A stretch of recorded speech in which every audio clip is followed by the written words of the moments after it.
Rồi, đây là tiếng của T55.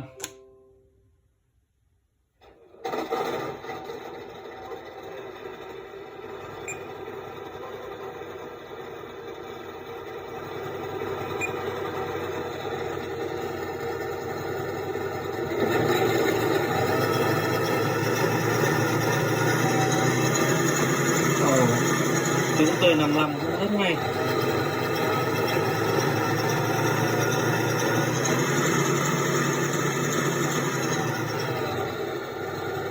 Pháo.